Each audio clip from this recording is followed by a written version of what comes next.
कि समाकलन कैलकुलस का ही एक पार्ट है, अर्थात कैलकुलस जिसको हिंदी में कलन कहते हैं। किसी फंक्शन का डिफरेंशिएशन करते हैं तो डेरिवेटिव्स आता है, तो किसी डेरिवेटिव्स का हम लोग इंटीग्रेशन करेंगे तो वह एंटी डेरिवेटिव्स आएगा। इंटीग्रल टू टाइप्स होता है, एक डेफिनिट और एक इनडेफिनिट। माने कोई भी बाउंडेड पार्ट है, माने गिरा हुआ पार्ट्स है, किसके द्वारा, यानी कि फंक्शन के द्वारा, उसी का एरिया जो फाइंड करते हैं वही क्या कहलाता है, इंटीग्रल कहलाता है। राधे राधे प्यारे बच्चों, कैसे हैं आप लोग? मैं आशा करता हूं कि आप लोग स्वस्थ होंगे, मस्त होंगे।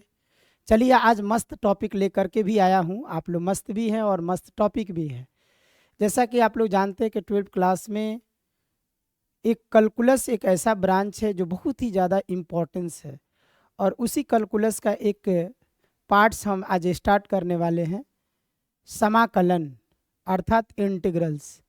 और इंटीग्रल्स के बारे में लोगों का ऐसा मानना है कि इंटीग्रल्स बहुत बड़ा टफ है, लेकिन मैं कह रहा हूँ कि जो कहने वाली चीज़ें और करना दोनों अलग अलग बातें हैं। जब तक आप नहीं किए हैं तो लोगों के कहने के अनुसार टफ लगता है, लेकिन आप मेरे साथ जुड़े हुए हैं। आप, मैं जैसे कह रहा हूँ, आप 2 से 4 5 क्लास तक आप मेरे साथ काम कीजिए, आपको एकदम इंटीग्रल जो है वह इजी नहीं लगने लगेगा, तो भूलिएगा। तो आज हम लोग स्टार्ट करेंगे समाकलन, और समाकलन एकदम जीरो से, यानी कि एकदम छोटी सी छोटी बातों से हम समाकलन स्टार्ट करेंगे, और मुझे उम्मीद है कि आपको पीक पर पहुंचाएंगे समाकलन के बारे में। तो डरना नहीं है, मुस्कुराते हुए, हंसते हुए इंटीग्रेशन को पढ़ना है, और मेरे साथ अर्थात पिंटू भैया के साथ। तो चलिए हम स्टार्ट करते हैं इस कृष्ण जी का नाम लेते हुए। सबसे पहला नंबर आपके सामने दिखाई दे रहा होगा, समाकलन अर्थात इंटीग्रल्स।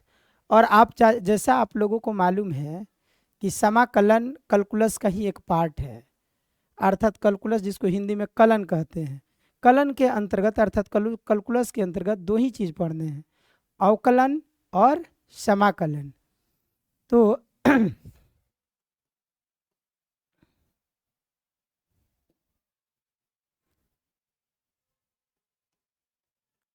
कलन,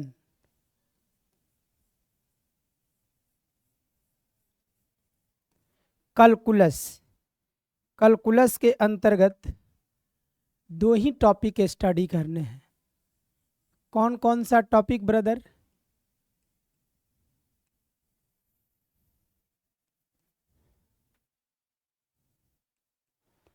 एक अवकलज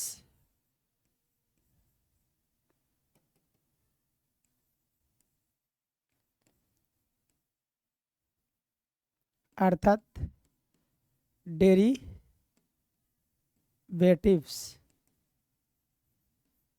और दूसरा जो हम लोग स्टार्ट करेंगे समाकलन अर्थात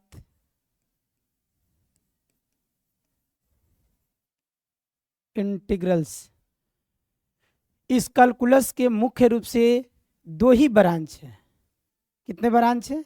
दो, माने दो ही भाग हैं। वह पहला है अवकलज, दूसरा है समाकलन, जिसके बारे में, इस पूरे के बारे में हम लोग स्टडी कर चुके हैं।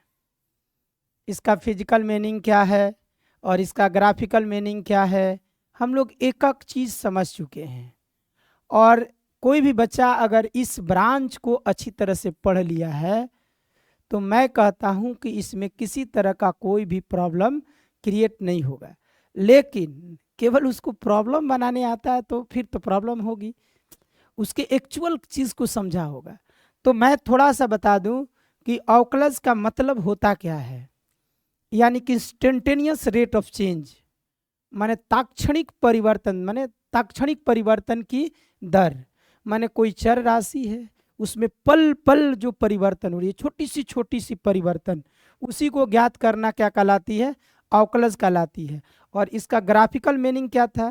तो यानी कि कैलकुलस का कोई भी चीज़ अगर आप पढ़ते हो तो वह फंक्शन है। कोई भी चीज़ अगर हम लोग स्टडी करेंगे इसके अंतर्गत तो वह क्या पढ़ते हैं? सिर्फ और सिर्फ फलन, यानी कि फंक्शन। कोई भी व्यक्ति अगर किसी भी प्रकार का कैलकुलस के अंतर्गत टॉपिक स्टार्ट करेगा तो वह सिर्फ और सिर्फ क्या पढ़ता है, फंक्शन पढ़ता है। और फंक्शन जो है यानी उसमें दो प्रकार की चर होती है, एक डिपेंडेंट और दूसरा इंडिपेंडेंट। अगर इंडिपेंडेंट वैल्यू में किसी भी प्रकार का चेंज होगा तो जो उस पर डिपेंड करी उसमें चेंज होगा। तो यानी कि जो एकदम पल पल चेंज होती है उसके बारे में स्टडी करना डेरिवेटिव्स कहलाती है, जिसको आपको याद होगा dx से हम लोग इंडिकेट करते हैं। और ये dx का मतलब होता है एकदम अल्प मात्रा, माने एट लीस्ट, माने x का सबसे छोटी सी परिवर्तन dx कहलाती है। और इसी का उल्टा सभी का सभी चीज माने अवकलन का उल्टा ही क्या कहलाता है, समाकलन। अब जिसे देखिए ये x हो गया और x का सबसे छोटा टुकड़ा क्या कहलाएगा, dx, और dx का सबसे बड़ा टुकड़ा जो होगा, इसको dx को जोड़ते जोड़ते जोड़ते जोड़ते एक बार समूह जो आएगा वह किसका आएगा, x का। तो यानी इसमें स्मॉलेस्ट चीज़ के बारे में पढ़ते हैं और उसी स्मॉलेस्ट चीज़ को हम लोग क्या करते हैं, समेशन करके एक बड़ा चीज़ को क्या करते हैं, प्राप्त करते हैं। तो इस तरह से हम लोग इसी के बारे में पढ़ेंगे। तो समाकलन का अर्थ क्या होता है, तो समाकलन ऐसे फलन का होता है जो फलन ऑलरेडी दी जाती है वह किसी न किसी फलन का क्या होती है, डेरिवेटिव्स होती है, माने अवकलज होती है। यानी कि समाकलन जिसका हम लोग ज्ञात करते हैं, माने इंटीग्रल जिसका फाइंड करते हैं, वह ऑलरेडी किसी न किसी फलन का क्या होती है, वह अवकलज होती है। और जिसका वह अवकलज होती है वही इसका क्या कहलाती है, समाकलन कहलाती है। तो आइए इसके बारे में हम लोग एक एक करके समझते हैं। और इसका मीनिंग होगा कि ये एक घिरे हुए क्षेत्र का, यानी एक ऐसे फंक्शन का हम लोग वैल्यू पढ़ते हैं जिससे घिरे हुए क्षेत्र का क्षेत्रफल हम लोग ज्ञात करते हैं। चलिए खैर आगे इस पर हम लोग डिस्कस करेंगे। समाकलन है क्या सर, बड़ा बारीकी से समझना है, हड़बड़ाना नहीं है।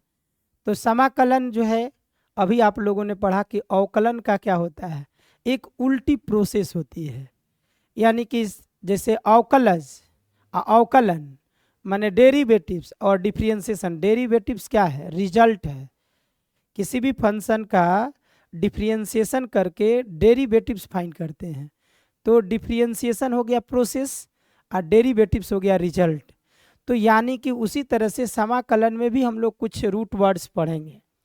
तो ये क्या है, समाकलन अवकलन के व्युत्क्रम प्रक्रम, व्युत्क्रम प्रक्रम माने व्युत्क्रम प्रक्रम माने विधि, प्रक्रिया क्या कहलाती है, समाकलन कहलाती है। यानी integration is the inverse process of differentiation. माने इस बात को हम ऐसे भी कह सकते हैं कि सर अवकलज जो है, समाकलन जो है अवकलज का क्या है, व्युत्क्रम है। यानी अवकलज के व्युत्क्रम को ही समाकलन कहते हैं। यानी डेरिवेटिव्स के इनवर्स को ही हम लोग क्या बोलते हैं, इंटीग्रल कहते हैं। और अर्थात तो भाई इंटीग्रल निकलेगा कैसे, किसका निकाला जाता है, तो यानी कि फंक्शन किसी का डेरिवेटिव्स होगा। तो इसीलिए इसको हम लोग क्या बोलते हैं, इस इंटीग्रल को हम लोग दूसरा नाम एंटी डेरिवेटिव्स भी कहते हैं, अर्थात प्रति अवकलज।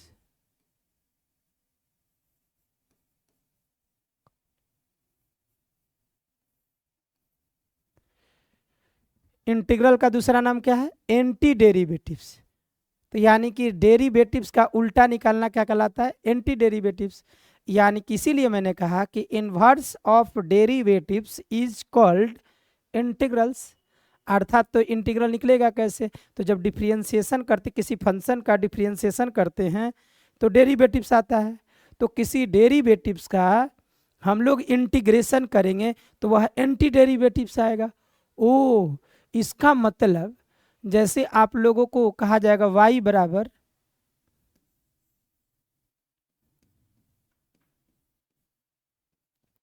बराबर f(x), तो इसका हम लोग क्या करेंगे,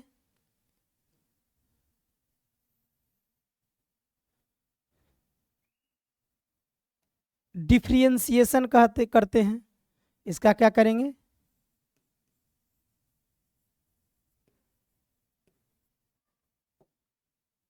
डिफरेंशिएशन, माने डिफरेंशिएशन करेंगे तो यानी डिफरेंशिएशन करेंगे तो ये क्या आएगा, डेरिवेटिव्स आएगा, यानी कि डी वाई बट्टा वाई डैश कह सकते हैं। वाई का डिफरेंशिएशन क्या होगा, माने वाई को डिफरेंशिएशन करेंगे तो उसका डेरिवेटिव्स क्या होगा, वाई डैश या डी वाई बट्टा डी एक्स, या इसी को क्या बोलेंगे, एफ डैश एक्स। तो ये क्या हुआ सर, जब डिफरेंशिएशन किए हम तो ये क्या हुआ, अवकलज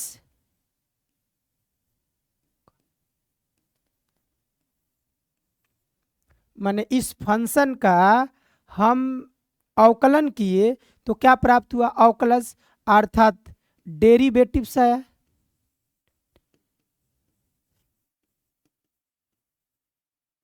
नहीं, और जब ये जो डेरिवेटिव्स आया इसी को उल्टा कर देंगे, उल्टा प्रोसेस करेंगे, माने इस प्रोसेस का इस माने प्रक्रिया का सीधे उल्टा करेंगे तो हमको क्या होगा प्राप्त, वाई प्राप्त होगा, अर्थात एफ डैश एफ एक्स का डेरिवेटिव्स है और एफ डैश एक्स का इंटीग्रेशन एंटी डेरिवेटिव्स कहलाएगा। ओ, इसका मतलब जब हम इसके उल्टा काम करेंगे, इसका इंटीग्रेशन करेंगे,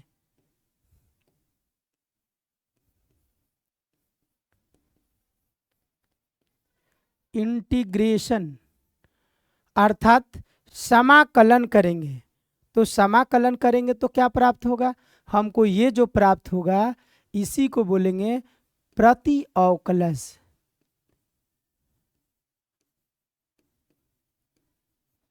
प्रति अवकलज अर्थात एंटी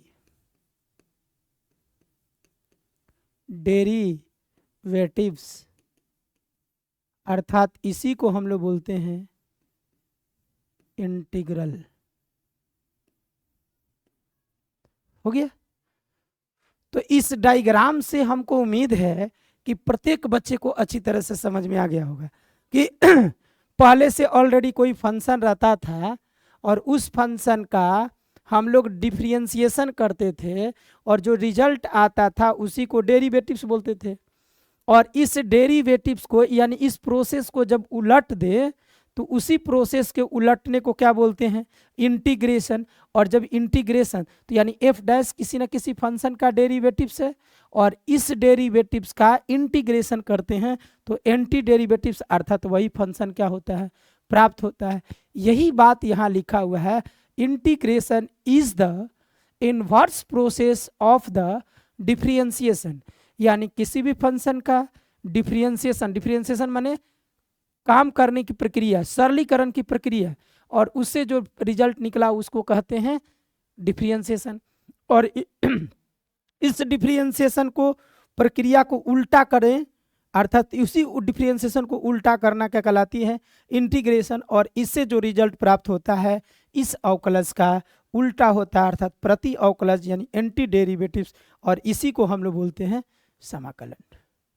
आई होप कि आप लोगों को समझ में आ गया होगा।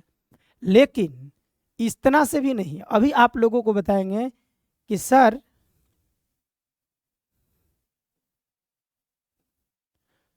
इसको एग्जाम्पल के माध्यम से, आइए हम लोग एग्जाम्पल के माध्यम से इसको समझने की कोशिश करते हैं। जैसे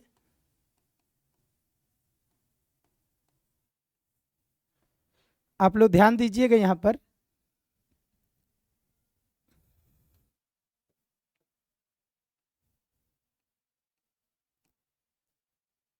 एक्स स्क्वायर का डिफरेंशिएशन क्या होता है, 2x। उसी तरह से dx एक्स स्क्वायर का एक्स स्क्वायर प्लस 1 का डिफरेंशिएशन क्या होगा, 2x प्लस 1। अगर एक्स स्क्वायर प्लस 2 का भी डिफरेंशिएशन करेंगे तो क्या होगा, 2x प्लस एक्स स्क्वायर का differentiation 2x, x square plus 1 का भी differentiation 2x, x square plus 2 का भी डिफ्रेंसिएशन कितना हो जाएगा? 2x हो जाएगा। नहीं अब आप इसी चीज को आप बताइए, तो एक्स स्क्वायर का डेरिवेटिव्स हो गया 2x, तो 2x का इंटीग्रेशन, हम इस सभी चीज को साइन के बारे में बताएंगे, x का इंटीग्रल निकालेंगे तो क्या हो जाएगा? X square. उसी तरह से 2x का इस स्थिति में अगर निकालेंगे तो क्या आएगा? एक्स स्क्वायर प्लस 1 आएगा। 2x dx का इंटीग्रल निकालेंगे इस स्थिति में, यहाँ पर एक्स स्क्वायर प्लस 2 का डेरिवेटिव्स कितना है? 2x, तो इस 2x का इंटीग्रेशन कितना होगा, अर्थात इंटीग्रल कितना होगा? X square plus 2। इसी तरह से अगर d बटा डी एक्स और आपके पास फंक्शन है एक्स स्क्वायर प्लस 3 बराबर 2x, 3 का क्या हो जाएगा? 0। और इसका जब इंटीग्रल कीजिएगा 2x का विद रिस्पेक्ट टू x, तो एक्स स्क्वायर प्लस कितना हो जाएगा? 3। इसका अर्थ आप गौर से देख रहे हैं, क्योंकि अचर राशि का डेरिवेटिव्स क्या होता है? 0। तो यानी बहुत सारे फंक्शन का डेरिवेटिव्स क्या आ रहा है? सेम आ रहा है। माने बहुत सारे फलन का हम लोग डिफरेंशिएशन फाइंड कर रहे हैं, तो उसका जो डेरिवेटिव्स आ रहा है वह सेम आ रहा है। तो इसका मतलब एक फंक्शन का बहुत सारा डेरिवेटिव्स होगा, एंटी डेरिवेटिव्स होगा, माने समाकलन होगा। इसीलिए हम लोग क्या लिखते हैं? Dot dot dot dot. ध्यान दीजिएगा, हम जो सी बताएंगे उसके बारे में बता रहे हैं कि differentiation of x square plus c, यहां कोई भी एक कांस्टेंट है, अर्थात अचर जिसका मान कभी नहीं बदलता है। तो इसका हमेशा जब भी एक्स स्क्वायर का डिफरेंशिएशन क्या होगा? 2x। और यहाँ पर कोई भी चीज़ हो, माने रेशनल हो, इरेशनल हो, नेगेटिव हो, फ्रैक्शन हो, कोई भी होगा तो उसका रिजल्ट क्या होगा? 0। और इस 2x का इंटीग्रेशन x के रिस्पेक्ट में, तो आप तो यहाँ देख रहे हैं ना कि एक्स स्क्वायर प्लस 2 का डेरिवेटिव 2x है, तो इसलिए 2x का आपने लिखा एक्स स्क्वायर प्लस 2। यहाँ एक्स स्क्वायर प्लस 1 का डेरिवेटिव कितना है? 2x, तो आपने 2x का कहा एक्स स्क्वायर प्लस 1। परंतु आप गौर कीजिए कि एक्स स्क्वायर प्लस सी है, तो ये सी तो कुछ भी हो सकता है, 0 भी हो सकता है, 1 भी हो सकता है, 2 भी हो सकता है, 3 भी हो सकता है, कुछ भी हो सकता है। तो जब कुछ भी होगा तो इसका मतलब हुआ कि सर एक्स स्क्वायर, यदि मेरे पास डिफरेंशिएशन अगर हाइड हो, हमको मालूम नहीं है, तो अगर 2x कहा जाए तो आप एक्स स्क्वायर बोलोगे कि एक्स स्क्वायर प्लस 1 बोलोगे कि एक्स स्क्वायर प्लस 2 बोलोगे? क्या बोलोगे? सर ये तो कुछ भी हो सकता है, तो इसीलिए प्लस सी कहते हैं। और ये सी बताता है कि ये सर फंक्शन जो हुआ निश्चित नहीं हुआ, अनिश्चित है। और इसी के चलते इसको बोलते हैं फैमिली ऑफ कर्व। माने 2x का अगर फंक्शन पूछा जाए ग्राफ, तो एक बहुत सारा वक्र को सूचित करेगा। यानी 0 होगा तो मूल बिंदु से यू के शेप का होगा, परवलय के शेप का। यहाँ 1 होगा तो यानी 1 से मुड़ करके जाएगा, -1 होगा तो माइनस। इसलिए इसको बोलते हैं फैमिली ऑफ कर्व। क्या बोलते हैं? Family of curve.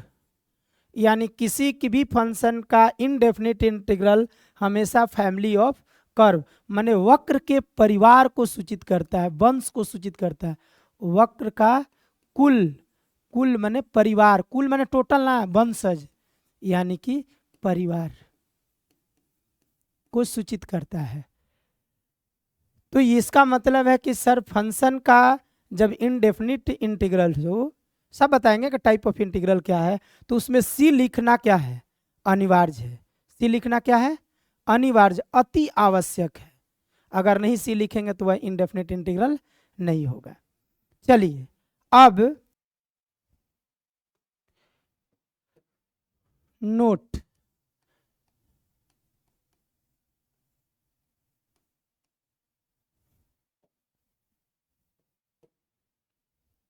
पहला, जैसे आप लोग कैलकुलस के 2 ब्रांच यानी कि डेरिवेटिव्स और इंटीग्रल्स यानी कि अवकलन और समाकलन, तो किसी भी फंक्शन का, जिसे मान लीजिए y एक फंक्शन है, इसका डिफरेंशिएशन फाइंड करना है तो d अपॉन dx, इसका मतलब क्या होता है, y का डिफरेंशिएशन, y ये एक फंक्शन हुआ, इसका डिफरेंशिएशन किसके रिस्पेक्ट में, x के रिस्पेक्ट में। सेम उसी तरह से इंटीग्रल को किससे सूचित करते हैं, ये जो साइन दिख रहा है ये किसका है, समाकलन का अर्थात इंटीग्रेशन का।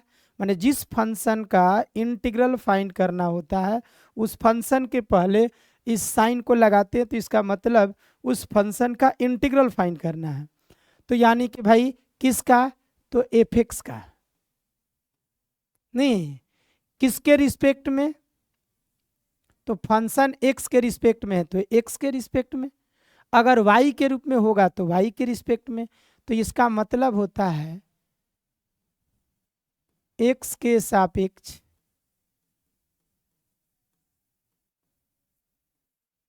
x के सापेक्ष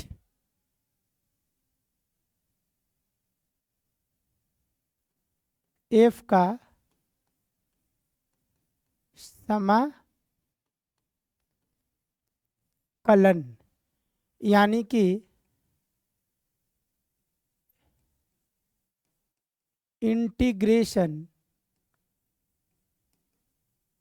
of f with respect to x, with respect to x। अब अभी आप लोगों ने सुना था कि सर समाकलन और अवकलन एक दूसरे का क्या है, रिवर्स प्रोसेस है, माने उल्टी प्रक्रिया है। तो इसका मतलब किसी भी फंक्शन का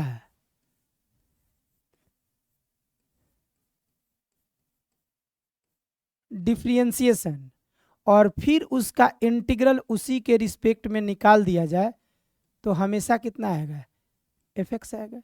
माने एफ एक्स का डिफरेंशिएशन और डिफरेंशिएशन के तुरंत बाद उसका इंटीग्रल निकालेंगे तो वह किसके बराबर होगा, एफ एक्स के बराबर। जैसे एग्जाम्पल से इसको समझा रहे हैं,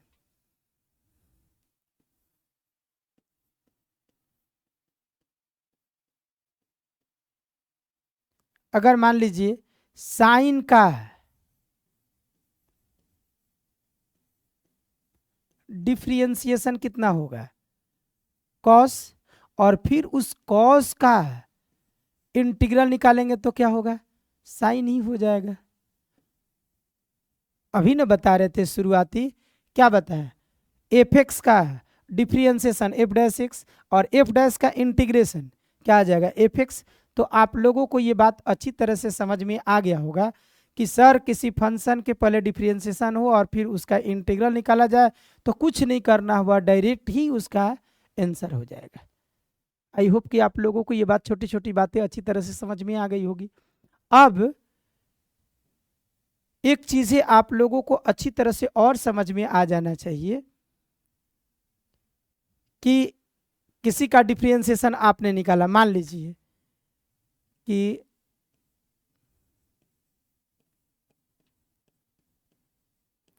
एफ एक्स का एक्स के रिस्पेक्ट में आपने डिफरेंशिएशन निकाला तो वह क्या है, जी एक्स है, ठीक है। और जी एक्स का जब आप इंटीग्रल निकालोगे, जी एक्स जो है एफ एक्स का डेरिवेटिव से, एफ एक्स का जी एक्स जो है क्या है, डेरिवेटिव से, इसका मतलब जी एक्स का इंटीग्रेशन क्या होगा, एफ एक्स, और ये हम लोग लास्ट में सी जरूर देंगे, क्यों, क्योंकि यहाँ पर देखिए F x plus 0, F x plus 1, F x plus 2, मैंने कुछ भी होगा उसमें जो कांस्टेंट होगा वो हमेशा क्या होगा, एफ एक्स प्लस क्या होगा, सी होगा। अगर इसको और भी अच्छी तरह से यहाँ पर इंडिकेट करना है,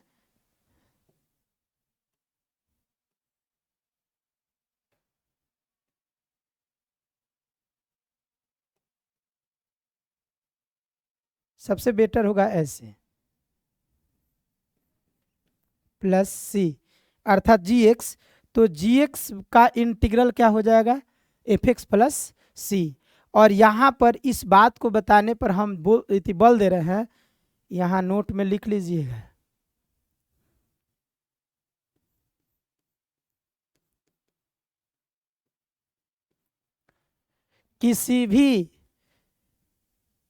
किसी भी समाकलन के परिणाम में, रिजल्ट में हमेशा एक अचर राशि सी या के जोड़ना क्या है, अनिवार्य है।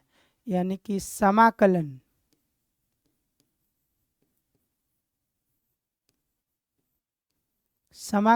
के परिणाम अर्थात रिजल्ट में हमेशा सी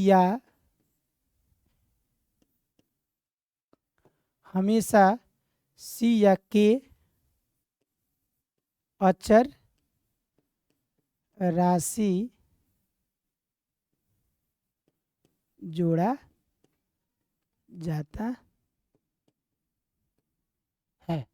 यानी कि जब भी आप इनडेफिनिट इंटीग्रल निकालोगे तो उसके लास्ट में आप लोग सी या के, ये कोई जरूरी है कि सी और के, बट इन जनरली हम लोग हमेशा क्या करते हैं, सी और के क्या करते हैं, जोड़ते हैं।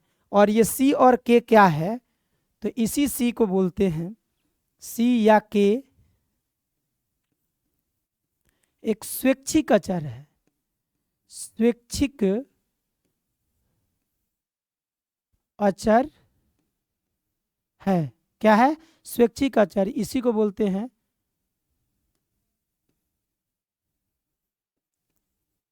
आरबीट्रेरी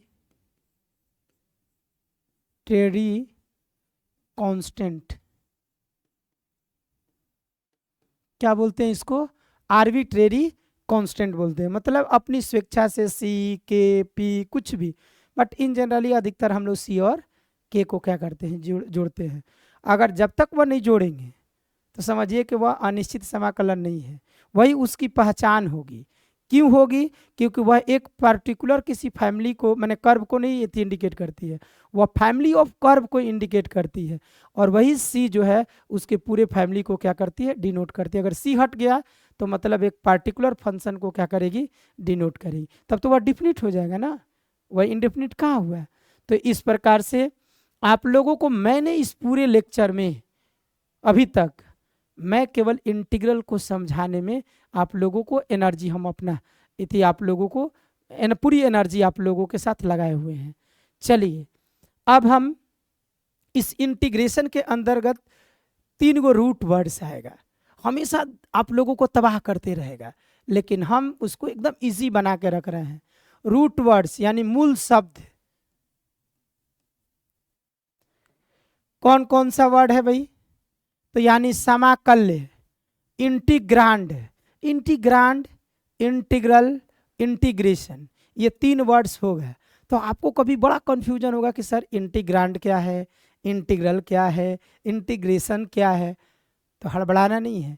इंटीग्रांड मतलब यानी कि ऑलरेडी वह फंक्शन दिया गया है जिसका डेरिवेटिव्स, एंटी डेरिवेटिव्स फाइंड करने के लिए कहा गया। इंटीग्रल फाइंड कीजिए, जिसे कहा जाएगा ना 2x का इंटीग्रल फाइंड कीजिए, तो यानी कि जो फंक्शन दिया गया है वह इंटीग्रांड है और उसका इंटीग्रल फाइंड करना है। तो यानी कि इंटीग्रल फाइंड करने में तो जो रिजल्ट आएगा वह क्या है, इंटीग्रल है, यानी जो फाइनल रिजल्ट आएगा वह इंटीग्रल है। और इंटीग्रांड से इंटीग्रल तक पहुंचने के लिए कोई ना कोई माध्यम तो हुआ होगा, कोई ना कोई प्रोसेस तुझसे तो गुजरना पड़ा होगा, कोई ना कोई सॉल्विंग प्रोसेस तो आप किए होंगे, कोई ना कोई तरीका से तो हल किए होंगे। तो उस प्रोसेस को, उस तरीका को हम लोग क्या बोलते हैं, इंटीग्रेशन कहते हैं। वही लिखे हुए हैं, समाकल्य मतलब जिसका इंटीग्रल ज्ञात करना है, अर्थात दिया हुआ फंक्शन नहीं कहता फाइंड द इंटीग्रल, तो भाई किसका इंटीग्रल, किसी फंक्शन का। तो जो गिवन फंक्शन है उसी को हम लोग क्या बोलेंगे, इंटीग्रांड बोलेंगे। और उस इंटीग्रांड को इंटीग्रेशन करते हैं, यानी कुछ मेथड यूज करते हैं, जो आगे मेथड इसी लेक्चर में बताएंगे कौन कौन से मेथड हैं। उस मेथड को हम लोग इंटीग्रेशन कहते हैं, और इंटीग्रेशन करने के बाद जो फाइनल रिजल्ट आएगा उसी रिजल्ट को हम लोग क्या बोलते हैं, इंटीग्रांड कहते हैं, अर्थात परिणाम, रिजल्ट। बट अभी भी समझ में सर हम लोगों को नहीं आया तो हम समझाते हैं ना, इसको क्या बोलते हैं भैया। जिसे मान लीजिए आपको एक एग्जांपल दे रहे हैं, एफ एक्स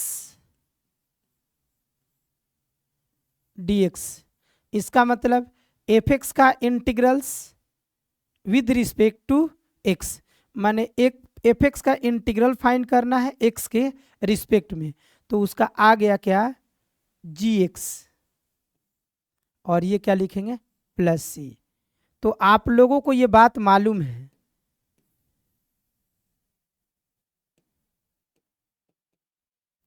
कि ये क्या है सर, तो आप लोगों को अभी बताए ये क्या है, स्वैच्छिक अचर राशि, यानी आर्बिट्रेरी कांस्टेंट।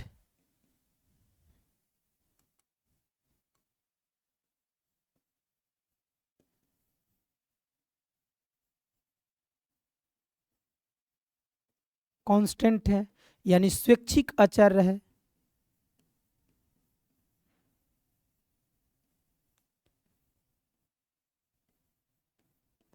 स्वैच्छिक अचर है, और यही स्वैच्छिक अचर के कारण इसको क्या बोलते हैं, इनडेफिनिट इंटीग्रल।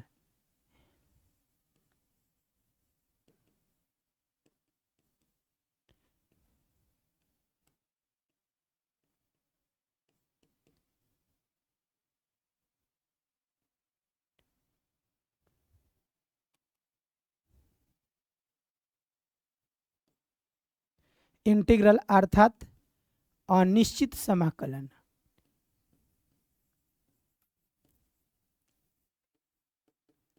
समाकलन, इसको क्या बोलते हैं, अनिश्चित समाकलन।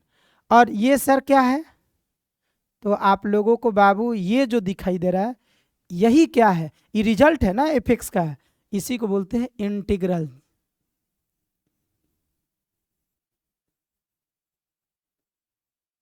ये क्या है, इंटीग्रल है।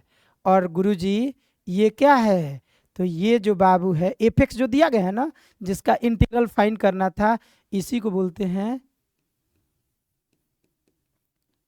इंटीग्रांड।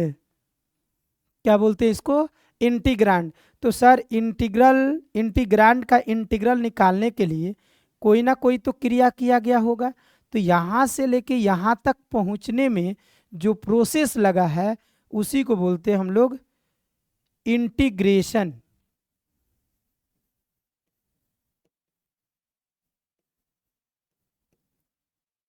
इसको क्या बोलेंगे, इंटीग्रेशन।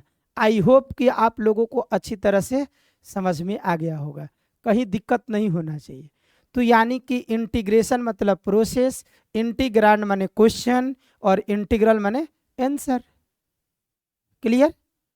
अब इसी इंटीग्रल में प्लस सी जोड़ते हैं, तो यही प्लस सी क्या कहलाता है, इनडेफिनिट इंटीग्रल को इंडिकेट करता है, सूचित करता है।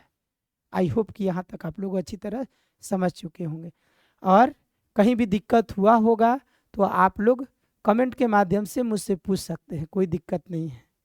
नेक्स्ट, अब हम लोग भाई डेफिनिट इनडेफिनिट ये क्या क्या कह रहे हैं, तो भाई समाकलन होता कितने टाइप्स का है, तो समाकलन दो टाइप्स के होते हैं, अर्थात इंटीग्रल टू टाइप्स होता है, एक डेफिनिट और एक इनडेफिनिट।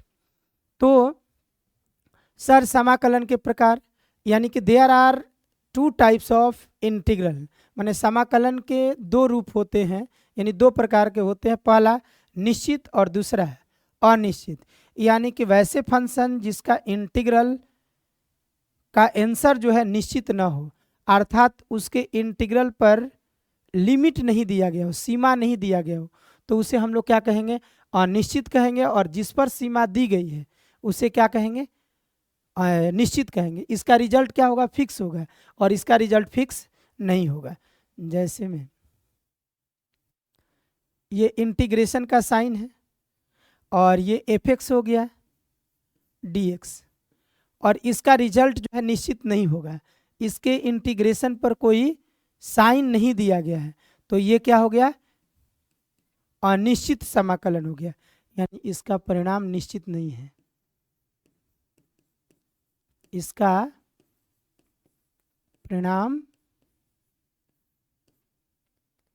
माने रिजल्ट निश्चित नहीं।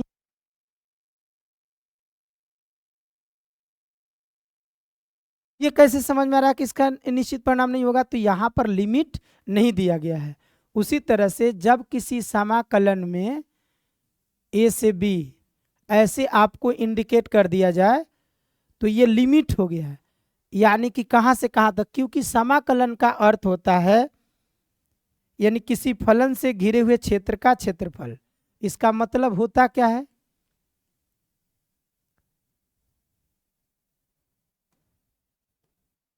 वक्र, वक्र माने फलन, माने कोई भी फलन है तो उसका कोई ना कोई ग्राफ तो होगा, वक्र से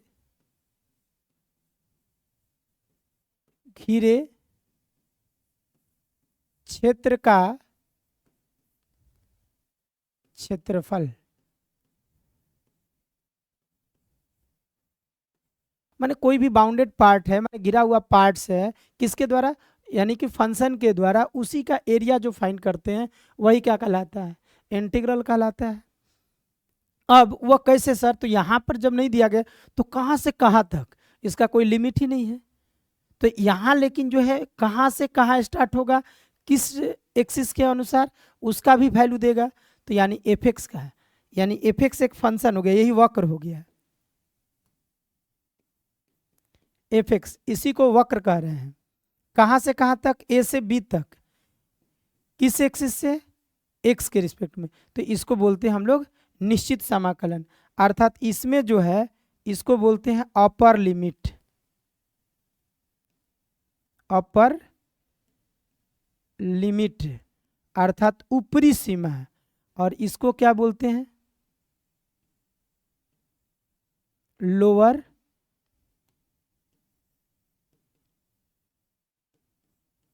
लिमिट, ऊपर वाले को अपर लिमिट, नीचे वाले को लोअर लिमिट। और यानी कि ये जब इसका जब फिगर बनाएंगे तो चारों तरफ से कोई ना कोई क्षेत्र घिरा होगा, उसी का क्षेत्रफल निकालना क्या कहलाता है, निश्चित समाकलन कहलाता है। और इसी का प्रयोग करके हम लोग एप्लीकेशन ऑफ डेरिवेटिव्स में आगे पढ़ेंगे।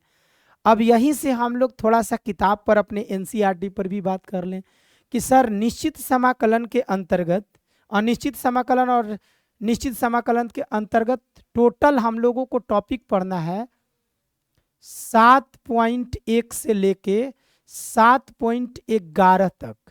ये आप लोगों को समाकलन के माने सेकेंड 12 क्लास के सेकेंड बुक इंटीग्रल से शुरू है, और वह 7.1 से 7.11 तक पढ़ना है।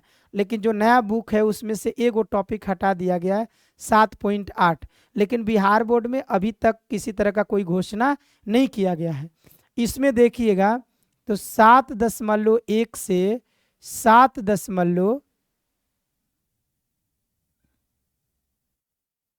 इस यहाँ लिखते हैं 7.1 से 7.7 तक आप लोगों को इनडेफिनिट इंटीग्रल पढ़ना है।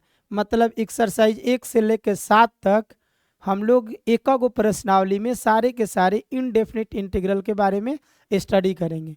और इस चैप्टर के अंतर्गत, इसके अंतर्गत 7.8 से, जो कि यही 7.8 आज के डेट में जो नया बुक होगा वह क्या हो गया, रिमूव, जिसमें मात्र 5 गो, शायद 5 ही गो क्वेश्चन है, 5 या 6 क्वेश्चन है मात्र, वही बहुत ज़्यादा टॉपिक रिमूव नहीं किया गया। तो इंटीग्रेशन से देखा जाए तो कोई ज़्यादा लफड़ा नहीं है। इंटीग्रेशन में मात्र एक टॉपिक रिमूव किया गया है, वह है 7.8, जिसमें मात्र 5-6 क्वेश्चन है 7.11 तक। और इन सभी को पढ़ने के बाद आप लोगों को एक मिसलेनियस एक्सरसाइज है जो इस पूरे चैप्टर का कंक्लूजन आपको दिया गया, उसको जरूर बनाना चाहिए प्रत्येक विद्यार्थी को। तो ओवरऑल आपके बुक में 7.1 से 7.7 तक अनिश्चित समाकलन पढ़ना है और 7.8 से 7.11 तक निश्चित समाकलन। तो हम क्या स्टार्ट करेंगे, अनिश्चित समाकलन, और अनिश्चित समाकलन की पहचान लास्ट में परिणाम में सी या के लिख करके हम लोग इंडिकेट करेंगे। यहाँ तक किसी को कोई दिक्कत तो नहीं होनी चाहिए हमारे समझ से। चलिए अब आता है कि अनिश्चित समाकलन के गुण क्या हैं, क्योंकि हमको अनिश्चित समाकलन ही स्टार्ट करेंगे। तो अनिश्चित समाकलन के गुण, क्योंकि डिफरेंशिएशन के बहुत सारे गुण देखे होंगे। दो फंक्शन अगर दिया गया हो तो जोड़ के बने यू और भी, तो यू का अलग भी का अलग, यू माइनस बी है तो यू का अलग भी का अलग, यू इंटू भी का तो यू इंटू भी का डिफरेंशिएशन का रूल था। उसी तरह से इंटीग्रेशन का जो इनडेफिनिट इंटीग्रल है उसके कितने प्रॉपर्टीज हैं। तो यदि एफ एक्स और जी एक्स कोई दो फंक्शन हो, माने if f x and g x are any two functions, then अब क्या क्या प्रॉपर्टीज है sir. The first,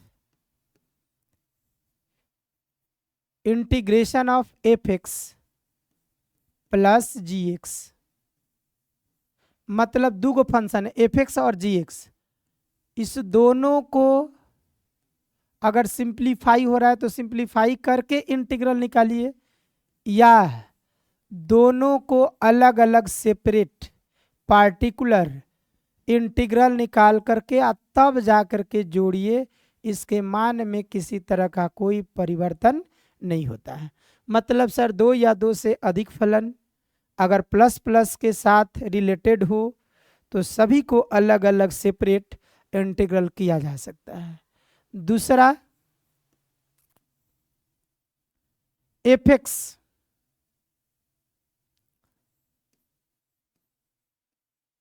minus ji x, माने फंक्शन एफ एक्स में से जी एक्स को घटा करके या सॉल्व करके उसका इंटीग्रल निकालिए, या एफ एक्स का इंटीग्रल निकाल करके और उसके बाद जी एक्स का इंटीग्रल निकाल करके और उसमें से एफ एक्स के इंटीग्रल में से जी एक्स को घटा दीजिए और उसको सॉल्व कीजिए।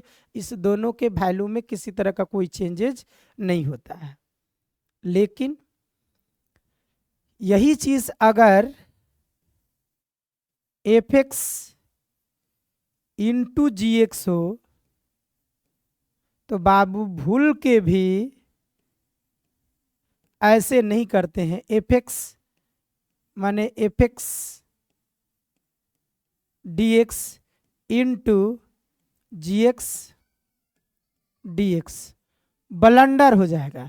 अर्थात यही तो कारण है कि इंटीग्रल थोड़ा सा टफ हो जाता है, और यहीं पर उसका सारा कॉन्सेप्ट भी छिपा हुआ है। जब कभी भी कोई फंक्शन इनटू के रूप में हो या डिवाइड के रूप में हो तो उसे हम लोग क्या करते हैं, सिंप्लीफाई करके जितने भी पीछे हम लोग रूल्स पढ़े हैं उसको पार्टिकुलर क्या करते हैं, अलग अलग हम लोग कर लेते हैं, और तब जा करके उसको हम लोग सॉल्व करते हैं। एफ एक्स और जी एक्स को डिवाइड करके एक्स के रिस्पेक्ट में उसका क्या करेंगे, इंटीग्रल निकालेंगे। तो ये कभी भी एफ एक्स का इंटीग्रल एक्स के रिस्पेक्ट में आप फाइंड कर लिए, उसके बाद जी एक्स का इंटीग्रल आपने निकाला विद रिस्पेक्ट टू एक्स, ये कभी भी आपस में बराबर नहीं होते हैं। यानी भूल के भी इतना बड़ा गलती नहीं करना है, ये ब्लंडर है, ब्लंडर। समझ में आ रही बात। इसलिए हमेशा ध्यान रखना है कि यानी कि कोई दो फंक्शन आपस में डिवाइड में हो तो उसको अलग अलग करके कभी इंटीग्रल नहीं करेंगे। समझ में आ रहा बात, ऐसी गलती कभी नहीं करना है। अब क्या करेंगे सर, तो यही तो सीखना है। इतना लंबा टॉपिक काहे दिया है भैया, इसी कारण से न दिया है। तो हम लोग क्या करते हैं, पोलिनोमियल्स होगा तो इसको डिवाइड करके अलग अलग सिंगल सिंगल पोलिनोमियल्स में तोड़ेंगे, और ऐसा तोड़ेंगे कि वह डायरेक्ट फार्मूला पर क्या हो जाए, आ जाए। खैर नेक्स्ट, पांचवा है, यदि कोई एफ एक्स फंक्शन हो और इसके साथ कोई कांस्टेंट केस जुड़ा हो और एक्स के रिस्पेक्ट में उसका इंटीग्रल करना है, तो ये के जो है कांस्टेंट है और ये के क्या आ जाएगा, बाहर। इसको ध्यान में रखना है। यानी कि जब किसी फंक्शन के साथ कोई कांस्टेंट वैल्यू हो तो वह कांस्टेंट वैल्यू क्या होती है, इंटीग्रेशन के पहले आ जाती है, अर्थात एफ एक्स डी एक्स। और इस एफ एक्स का हम लोग क्या करेंगे, आसानी से इंटीग्रल फाइंड कर लेते हैं। आई होप कि आप लोगों को ये अच्छी तरह से समझ में आ गया होगा। कहीं भी दिक्कत होगा तो फिर आप लोगों को कमेंट करके मुझे बताना है। मैं आप लोगों को एक एक चीज़ बारीकी से, मैं पढ़ाता नहीं हूँ, मैं सिखलाने की कोशिश करता हूँ और एक एक छोटी छोटी बात पर हम फोकस किए हैं। अगर कहीं आपको मन में क्वेश्चन उठता हो, क्योंकि मैं भी एक इंसान हूँ, सारे प्रॉब्लम तो मैं आपको जानता नहीं हूँ, लेकिन जितना भी मेरे पास अनुभव है वह अनुभव आप लोगों के साथ मैं शेयर कर रहा हूँ। ठीक है, चलिए आगे। अब कुछ इसमें छोटी छोटी नोट्स हैं, उस नोट्स को बहुत ज़्यादा ध्यान रखना है। और कैसे लोग कहता है जी कि इंटीग्रेशन बहुत ज़्यादा टफ है, मैं कह रहा हूँ कि उसको हलवा बना के जब तक नहीं छोड़ेंगे मैंने आपके सामने, तब तक हम समझिए कि हारने वाले नहीं हैं। यानी आपको आपके मुंह से कहलवा देंगे कि रियल में पिंटू भैया इंटीग्रेशन एकदम हलवा है। रियल बात है, हलवा है भी। नोट में देखिए 3 चीज़ें आपको याद रखना है। ये तो हो गया प्रॉपर्टीज। इस प्रॉपर्टीज को एकदम दिमाग में रखना कि 2 ही स्थिति में हम लोग इंटीग्रल अलग अलग करके निकालते हैं, एफ एक्स और मैंने प्लस में या माइनस में। इनटू और डिवाइड होगा तो पहले उसको सिंप्लीफाई करेंगे, सिंप्लीफाई करके इस फॉर्म में लाएंगे, तब जाके उसका इंटीग्रल निकालेंगे। अगर किसी के फंक्शन के साथ अचर राशि है तो अचर राशि को बाहर करके आसानी से इंटीग्रल निकालेंगे। लेकिन एक बात और है कि अगर किसी फंक्शन एक्स वाई और जेड, एक्स में वाई में जेड में 3 चर में हो और यहाँ आपको दिया हुआ है एफ एक्स, मतलब एक्स वाई जेड का integration with respect to x, तो आप ध्यान रखोगे यहाँ एक्स के रिस्पेक्ट में है तो यानी कि एक्स ही केवल होगा, वाई और जेड क्या हो जाएगा बाहर। माने उस स्थिति में हम लोग इसको आर्बिट्रेरी कांस्टेंट के रूप में मानेंगे और इसको बाहर कर देंगे, यानी एक्स डी एक्स। बहुत ज़्यादा इंपॉर्टेंस है। फिर दूसरा, एक्स वाई और जेड है, यहाँ एक्स के ना रिस्पेक्ट में वाई के रिस्पेक्ट में हो तो आपके लिए आर्बिट्रेरी कांस्टेंट क्या हो जाएगा, एक्स और जेड डी वाई हो गया। तीसरा, एक्स वाई जेड और with respect to d z, तो यानी कि डी जेड को जो है, यहाँ डी जेड जो है वेरिएबल है तो जेड का ही केवल इंटीग्रल होगा और एक्स वाई क्या हो जाएगा मेरे लिए आर्बिट्रेरी कांस्टेंट हो जाएगा और जेड डी जेड। यही 3 नोट आप लोगों को भली भांति दिमाग में रखना है। आई होप कि सभी लोगों को ये बात समझ में आ गया होगा। यहाँ तक यदि आ गया तो समझिए कि इंटीग्रेशंस आपके दिमाग में ये बैठने लगा होगा कि इंटीग्रेशन क्या है। इंटीग्रल अब आपको जो शब्द किसी के द्वारा सुनते थे वह टफ नहीं लगेगा, अभी भी नहीं, पेशेंस बना के रखना है। मुश्किल से 2 से 3 वीडियो, 3 वीडियो के बाद इंटीग्रल नहीं आएगा तो मैं चैलेंज कह के कह रहा हूँ कि आप लोग कहिएगा मैं पढ़ाना छोड़ दूंगा। लेकिन ये तीनों के तीनों वीडियो पर आपको कमांड, 3 या 4 वीडियो पर आपको कमांड होना चाहिए। चलिए आगे अब हम चलेंगे कि सर ये सारा चीज़ जो इनडेफिनिट इंटीग्रल के जो प्रॉपर्टीज बताए, कुछ नोट बताए, इसको सर हल करने की विधि कह रहे थे। इंटीग्रेशन एक प्रोसेस है, तो भाई प्रोसेस भी है कोई, हाँ है उसको। लेकिन आपको बता दें कि किताब में या एग्ज़ाम में या किसी भी कॉम्पिटिटिव एग्जाम में आपको ये नहीं कहता है कि आप फलाने विधि से इसको क्या कीजिए, सॉल्व कीजिए, ऐसा नहीं होता है। ये हम लोग सिखलाते, बुक में भी लिखा हुआ है और स्टेप बाय स्टेप हम लोग चलेंगे। तो यानी कि समाकलन को हल करने की विधि, यानी कि सॉल्विंग प्रोसेस ऑफ इंटीग्रल। तो इंटीग्रल को सॉल्व करने की प्रोसेस क्या है, तो हम लोगों के पास जो इतना किताब में पढ़े हैं उसको देखें, उसके अनुसार पहला निरीक्षण विधि। तो 7.1 का 5 को जो पहला क्वेश्चन है वह इंस्पेक्शन मेथड, इंस्पेक्शन से ही बना, इंस्पेक्टर निरीक्षक, तो यानी निरीक्षण करने वाला, जांच पड़ताल। तो ये जो है बहुत शानदार रीति है, भले एग्जाम में इससे मैंने ऐसा कभी नहीं पूछता है कि निरीक्षण विधि से समाकलन ज्ञात कीजिए। निरीक्षण विधि प्रत्यक्ष सूत्र विधि, यही आपको सबसे ज़्यादा कमांड रखना है। मैं जितना भी फार्मूला लिखवाऊंगा आज, इस पूरी फार्मूला को आप लोग जब बच्चा थे तो आप लोगों के मम्मी पापा, आपके टीचर्स आपको सिखलाते थे, Johny Johny yes papa, eating sugar no papa, telling lie no papa, open your mouth ha ha हा, नहीं कहते थे। मछली जल की रानी है, जीवन उसका पानी है, हाथ लगाओ डर जाएगी, बाहर निकालो मर जाएगी, ऐसे सब कविता हम लोग याद करते थे। लेकिन किसी बच्चा से बोलिए कि कौन सा लाइन कहाँ लिखा हुआ, तो उसको याद नहीं है, इतनी समझ में नहीं है, लेकिन उसको याद है।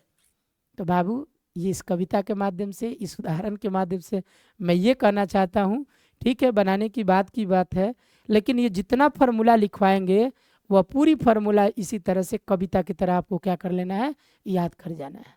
और याद करने के बाद हम लोग जब बात करेंगे अगले वीडियो में तो लगेगा कि पिंटू भैया अच्छी बात बोले थे।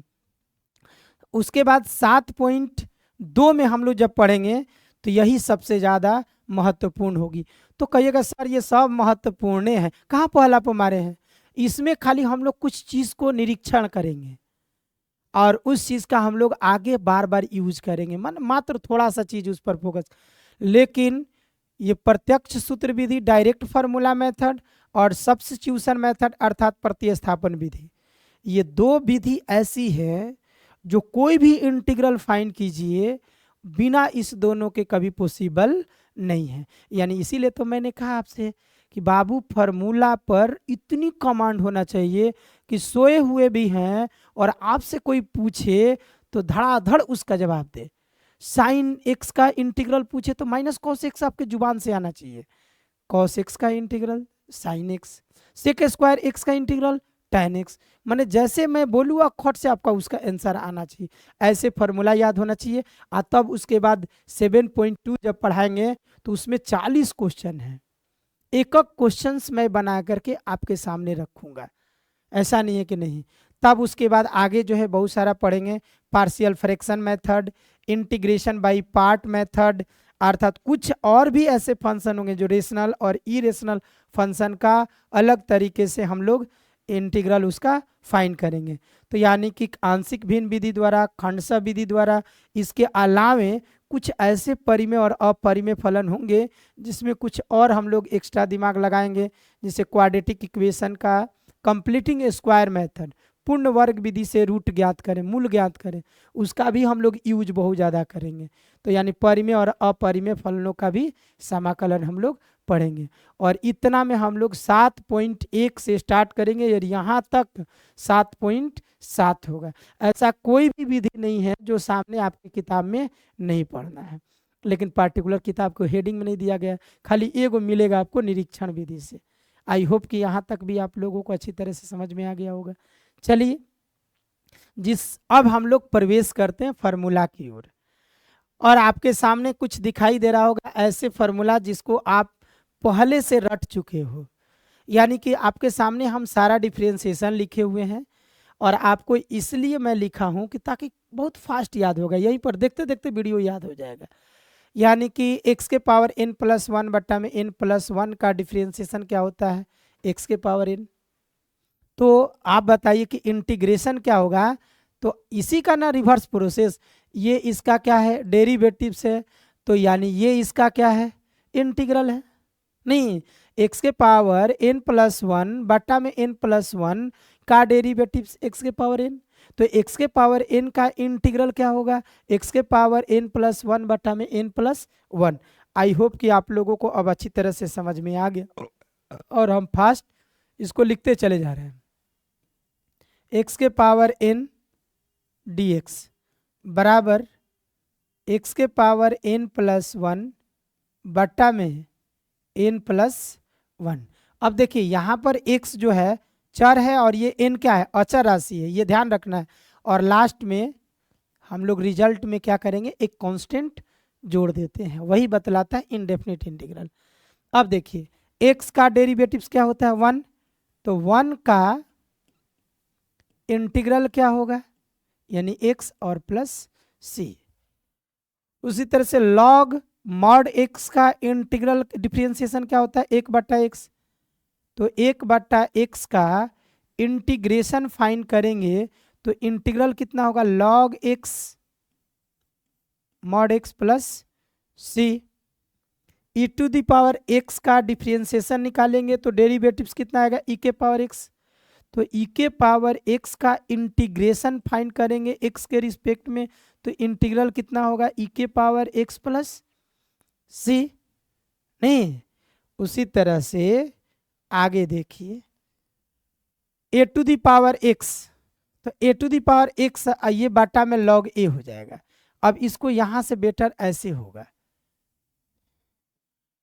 बटा log a का डिफरेंशिएशन कितना हो जाएगा, ऐसे लिख दें साफ साफ, a to the power x बटा में log a का डेरिवेटिव्स क्या होगा, a के पावर x, और a के पावर x का integration with respect to x क्या हो जाएगा, a to the power x बटा में log a plus c constant.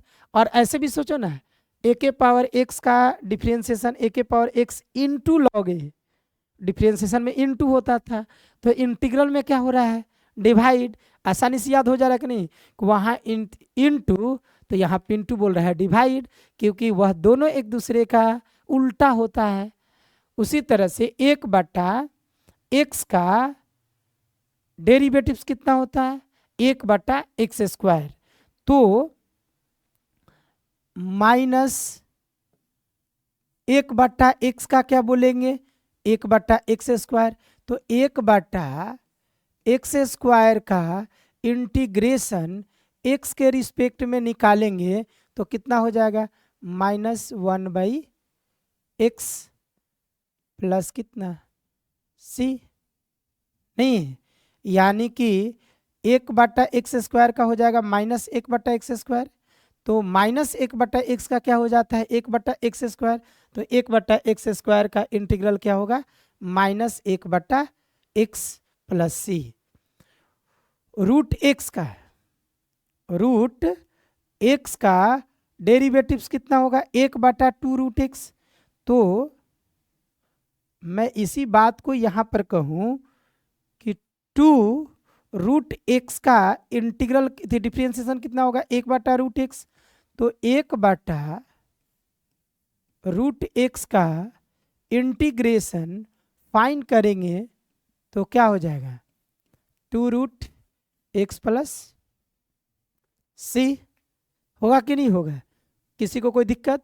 तो इस प्रकार से आप लोग ध्यान रखोगे इसको। अब आप लोग डिफरेंशिएशन जानते हैं, x के पावर x का डेरिवेटिव्स कितना होता है, x के power x into 1 plus log x। तो x के power x into 1 plus log x dx बराबर कितना होगा, x के पावर x प्लस सी, जहाँ x भी एक फलन है, फंक्शन, और माने पावर दोनों के दोनों क्या है, वेरिएबल है, अर्थात कोई ना कोई फंक्शन है। चलिए, किसी भी कांस्टेंट का डेरिवेटिव्स फाइंड करते हैं, माने डिफरेंशिएशन फाइंड करते हैं, तो उसका डेरिवेटिव्स क्या आता है, 0। मतलब अचर राशि में कुछ भी x का वैल्यू बदलिए, उसका मान परिवर्तित होता है, नहीं होता। तो इसीलिए 0 का किसी भी चर के साथ इंटीग्रेशन फाइंड करते हैं, वह कोई ना कोई क्या आता है, कांस्टेंट आता है, कोई ना कोई कांस्टेंट आएगा, यानी सी। तो 0 का इंटीग्रेशन कितना होता है, मैंने इंटीग्रल कितना होगा, यानी कि कोई ना कोई कांस्टेंट, अर्थात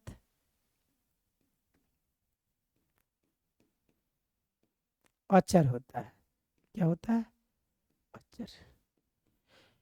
एक चीज यहाँ पर 10वां एक फार्मूला लिख लोगे, चूंकि इसका यूज बहुत ज्यादा होगा, यानी कि √x का डायरेक्ट अगर इंटीग्रल पूछे तो आप लोगों को पहले इसको तोड़ करके थोड़ा सिंप्लीफाई करके दिखा दूँ। 1/2 लिख सकते हैं dx।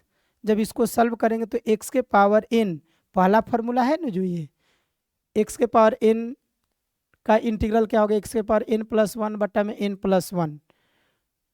तो उसी के आधार पर n कितना होगा, 1/2 प्लस 1 बटा में 1/2 प्लस 1, अर्थात x के पावर 3/2 और बटा में 3/2, तो इसको लिख सकते हैं 2/3 x के पावर 3/2।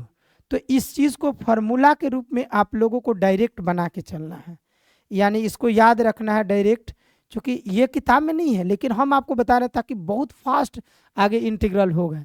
यानी कि 2/3 x के पावर 3/2 प्लस c, यानी कि हम आपको थोड़ा सा एक्स्ट्रा लोड दे रहे हैं इसको याद रखने के लिए। एक्स्ट्रा गुस्साना नहीं है मेरे ऊपर, ये ना कि गुस्सा आ जाइएगा आप लोग। इसको एक्स्ट्रा हम रखे हुए हैं कि √x का इंटीग्रेशन 2/3 x⁻³ प्लस c होगा। एक फॉर्मूला थोड़ा सा प्रेशर दे रहा है लेकिन इस प्रेशर का बेनिफिट आपको खूब ज़्यादा मिलेगा। चलिए नेक्स्ट, टाइप सेकेंड। अब ये 6 के 6 डिफ्रेंशिएशन आपको याद है, साइन का कॉस, कॉस का माइनस साइन, टैन का सेक स्क्वायर, कॉट का minus cosec square x, sec का सेक एक्स इंटू टैन एथे कॉसेक एक्स, और कॉसेक एक्स का minus cosec x into cot x. तो आप बताइए, अब तो इसमें ज़्यादा हमको सोचने की ज़रूरत ही नहीं है, अर्थात कॉस एक्स का इंटीग्रल क्या हो जाएगा, साइन एक्स प्लस सी, नहीं, और साइन का इंटीग्रल, तो देखिए माइनस उसमें चला जाएगा, तो यानी कि माइनस कॉस एक्स। और जैसे आप लोग ये दोनों डिफ्रेंशिएशन और इंटीग्रल दोनों याद कर लीजिएगा तो बड़ा कन्फ्यूजन क्रिएट होगा, कितना भी समझदार क्यों ना हो लेकिन उससे गलती होने की चांसेस रहती है कि साइन का कॉस की माइनस कॉस, तो साइन का डिफ्रेंशिएशन कॉस होता है लेकिन साइन का इंटीग्रल जो है ना माइनस कॉस होता है, उल्टा। चलिए थोड़ा सा ध्यान रखना है इसको, सेक स्क्वायर एक्स का इंटीग्रल क्या हो जाएगा, tan x plus c, cosec square x का integral minus cot x plus c, और sec x into cosec x का sec x into cosec x का integral sec x plus c. उसके बाद छठवा कॉसेक एक्स का minus cosec x into cot x, तो cosec x into cot x का integration x के रिस्पेक्ट में निकालिएगा तो कितना आएगा इंटीग्रल, कॉसेक एक्स प्लस सी, किस में आएगा, माइनस में। तो याद रहेगा साइन का integral minus cos, cosec square x का माइनस कॉट एक्स, और कॉसेक एक्स का माइनस कॉसेक एक्स। इस तरह से आप लोगों को पूरी फार्मूला एकदम दिमाग पर होना चाहिए। तब देखिए अगले वीडियो देखिएगा तो मुझे नहीं लगता है कि ज़रा सा भी दिक्कत होगा, आपको बहुत आसानी से समझ में आएगा। और लास्ट टाइप आप लोगों का इन्वर्स के रूप में, साइन इन्वर्स एक्स का डिफ्रेंशिएशन कितना होता है, 1/√1 माइनस एक्स स्क्वायर, तो 1/√1 माइनस एक्स स्क्वायर का इंटीग्रल एक्स के रिस्पेक्ट में कितना होगा, sine inverse x plus c, minus 1/√1 minus x square dx का integral cos inverse x plus c. ध्यान दीजिएगा, अगर 1/√1 माइनस एक्स स्क्वायर है तब साइन इन्वर्स एक्स लिखना है, और यदि इसमें माइनस लिखे तो क्या लिखना है, कॉस इन्वर्स एक्स। अभी ज़्यादा आपको शुरुआत में दिमाग नहीं लगाना है, कुछ हमारे विद्यार्थीगण ऐसे हैं कि इसको बाहर कर देते हैं और कहेंगे कि सर इतना साइन और ये हो गया माइनस साइन इन्वर्स एक्स। ये सब करेंगे हम लोग, लेकिन अभी आप लोगों को थोड़ा सा पेशेंस रखना है, ठीक है। केवल डायरेक्ट अभी फॉर्मूला याद रखना है, ज़्यादा दिमाग नहीं लगाना है, इधर उधर नहीं भटकना है अभी।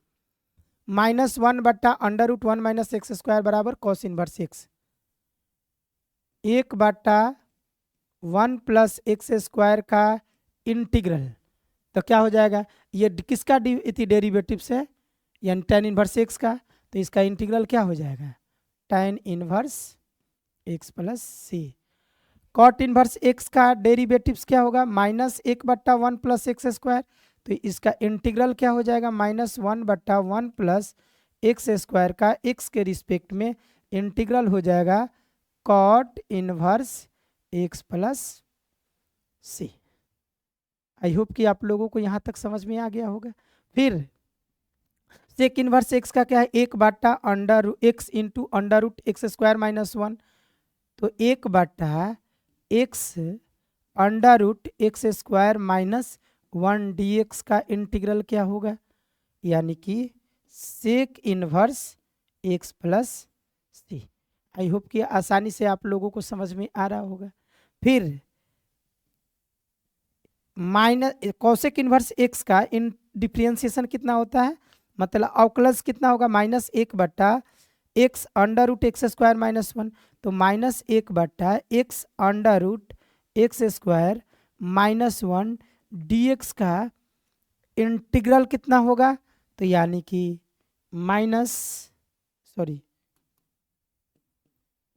Cosec inverse x plus c.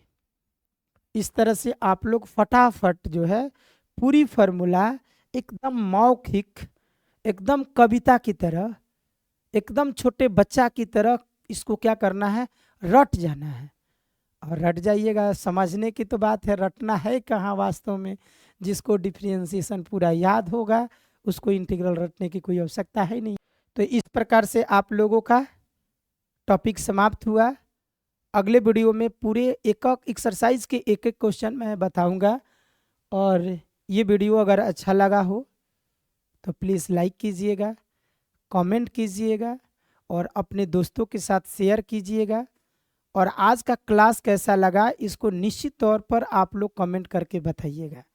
और जिस तरह की आपकी रिक्वायरमेंट है 12 क्लास में, 11th क्लास हो या 12 क्लास के किसी भी विद्यार्थी को किसी तरह का कोई रिक्वायरमेंट हो, तो प्लीज़ आप कमेंट करके बताइए। जिस प्रकार की आपकी रिक्वायरमेंट हो, जो जो आपकी आवश्यकता होगी उस पर मैं वीडियो लेकर के ज़रूर आऊँगा। इस वीडियो में इतना ही, धन्यवाद।